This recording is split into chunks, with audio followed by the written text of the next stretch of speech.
Once Assassin's Creed Shadows 10 biggest changes you need to know. And it's Game Ranks. Shadows is Ubisoft's next Assassin's Creed game, and there has been some mild controversy. But honestly, it's promising. Part of why it does look really good. They're reevaluating a lot of things about Assassin's Creed, and I think that's a good thing. Mostly. Hi folks, it's Falcon, and today on Hello Falcon. The 10 biggest changes Ubisoft is making to Assassin's Creed Let's see Shadows. it. Let's see Starting off with number 10. Number 10. Synchronization points are kind of out. It looks like Shadows is shaping up to be a pretty serious shake-up That was a for this big, series. big Nearly point. Every major game There's no more synchronization points? Even something as Yeah, where you stay right there. Boom. Synchronization points Synchronize. are changing. I mean, you know how these things work, right? Yeah. They're the towers. You climb up the Yeah, tower. climb it. Button prompt. You Boom. Shows you. the landscape around you. Gives you the map's points. Revealed, all the nearby points of interest get added to your map. It's a thing that's been in the series since the very beginning, and it's mostly gone unchanged. But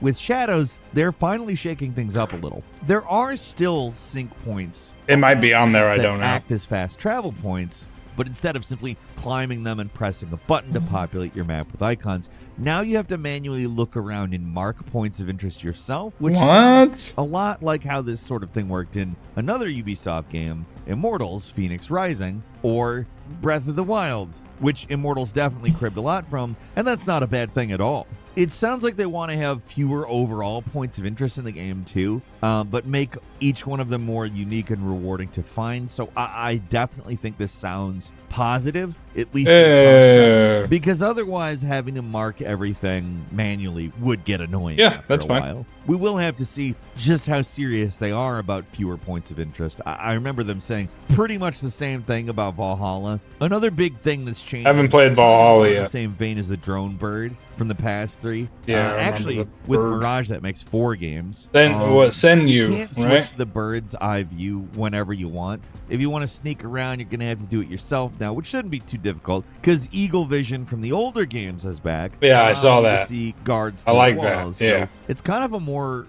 classic I like the old Eagle style Vision gameplay. And I'm all for that. I like bringing that back. If I buy merch, I want it signed by you. It's gonna be big, but not. I don't know if that's possible. The developers say it's gonna be about the same. Because I don't make the merch. Origins, but with a more realistic scale. And number 9, you play as dual protagonists.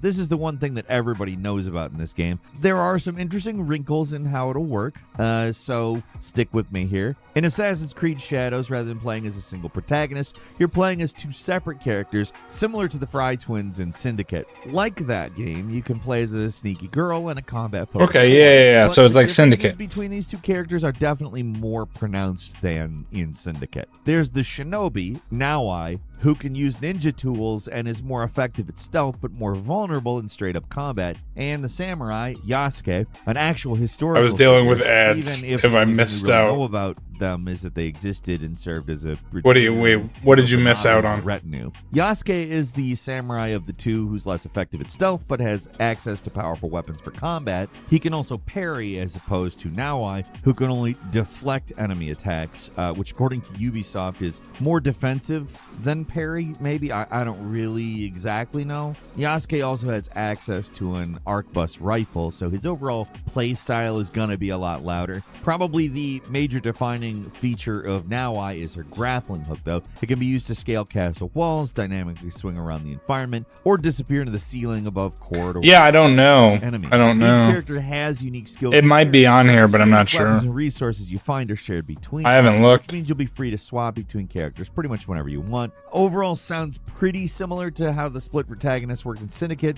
with the exception that the characters both play very differently this time around. They don't just lean in 2 different directions, they're 2 pretty different play styles, at least from what we know. And the unique abilities and tools of each character should make it so that playing as one of them dramatically changes how certain missions play out.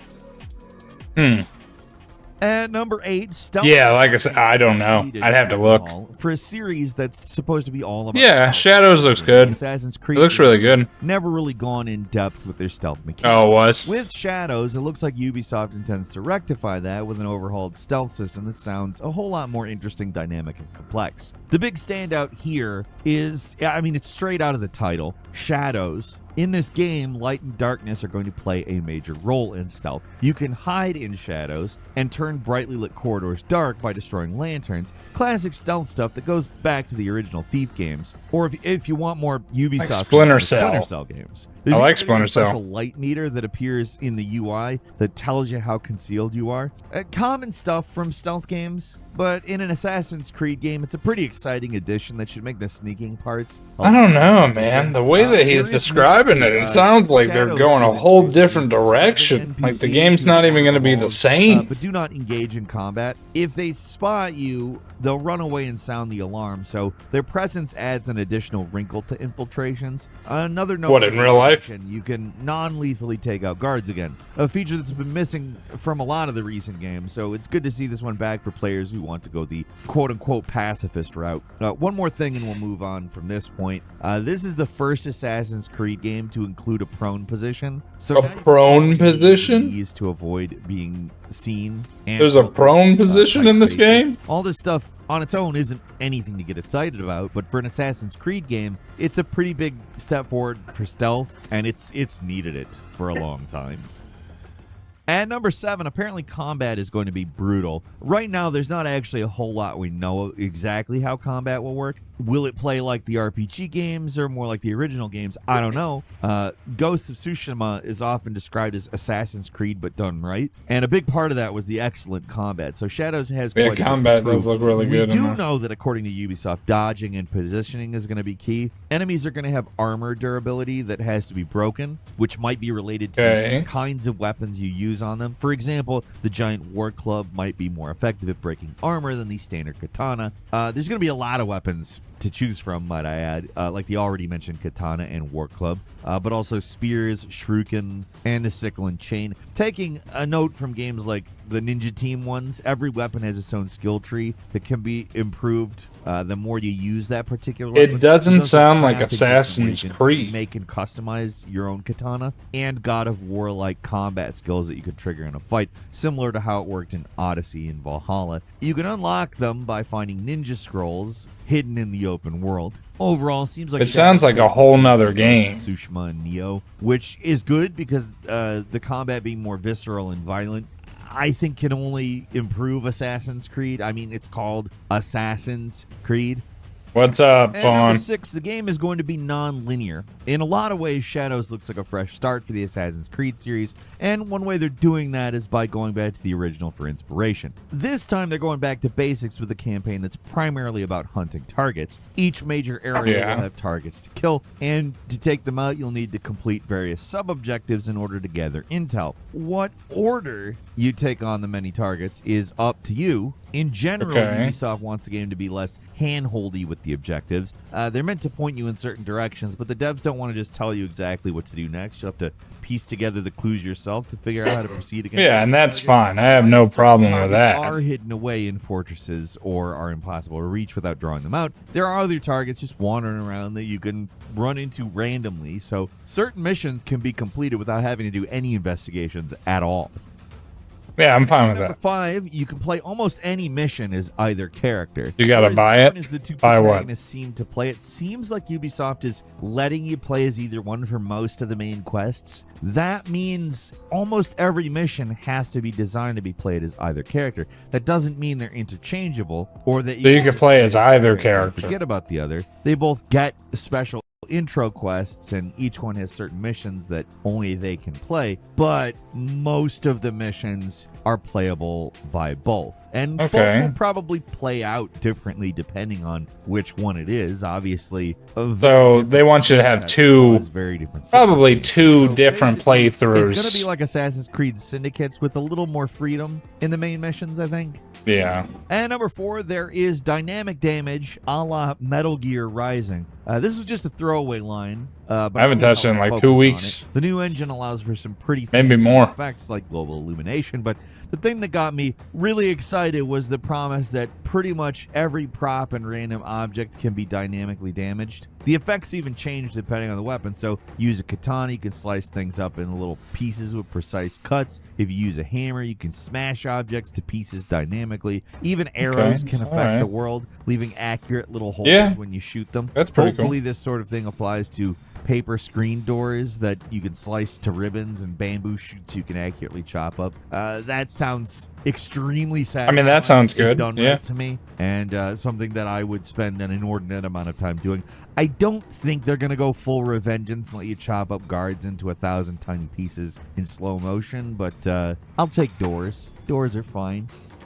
And number 3, there will be a seasons system. On the surface, the addition of dynamic seasons weather, changing system. seasons sounds like a pretty minor thing, but in this game's case, Okay, so it as changes you seasons progress in through the game. campaign, the That's kinda seasons will cool. change from spring Yeah, to I mean, summer, that's fall a- to winter, which isn't that's a just good a addition. cosmetic difference. It actually has a huge effect on the world around you. In spring, for example, everything's a lot more Summers lush, will which means there's bloom, gonna be yeah. bushes and tall grass to hide in. Autumn and In fall winter, winter, plants those will same die. plants die, so there are Yeah. less hiding spots. The winter, in particular, is Water especially also difficult. freezes. Water freezes, and so water-based entrances That's are going cool. to be harder to use. Icicles Ice forms on from- ledges, so yeah, when yeah. you're hanging, it's possible to disturb the ice and cause noise, possibly slip. I don't know exactly, but there are some advantages to winter too. When it's cold, the guards are less likely to wander You gotta stay around in warm outside, places. and they'll stick closer to fires. That's Yeah. one example of how seasons will affect AI behavior, which sounds like it's probably going That to sounds be the pretty most cool, complex yeah. AI behavior they've had in one of these games.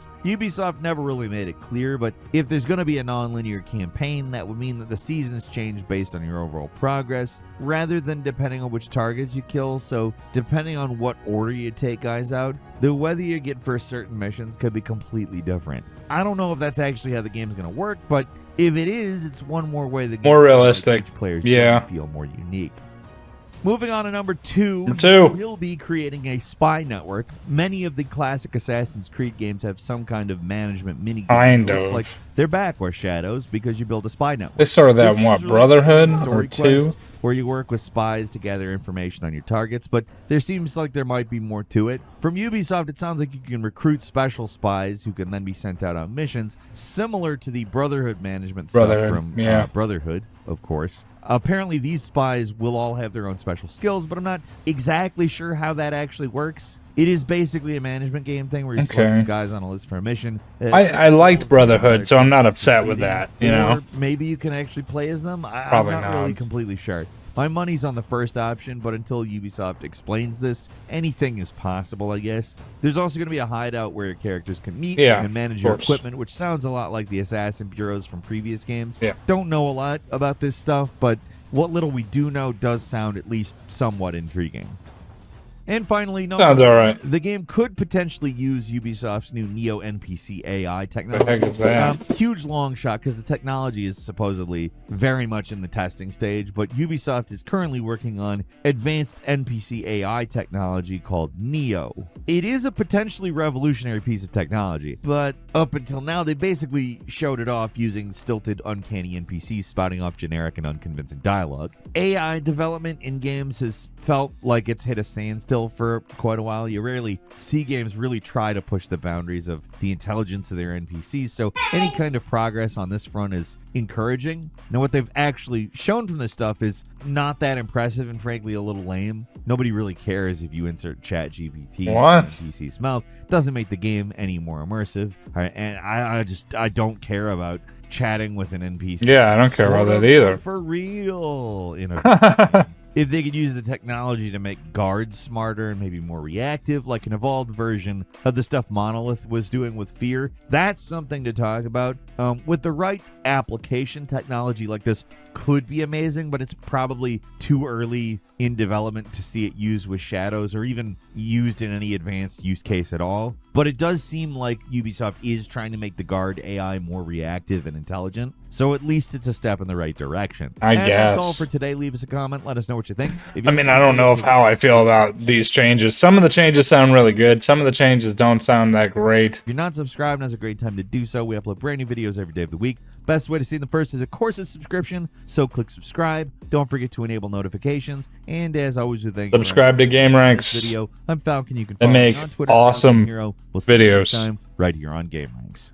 Thank you, Falcon. Honestly, some of those changes, I'm not impressed. Some of them I like for the most part. I think the AI chatbot thing, nobody really gives a absolute hoot about. And then playing as the two different characters, I really don't care that much about because you'll just do two different playthroughs.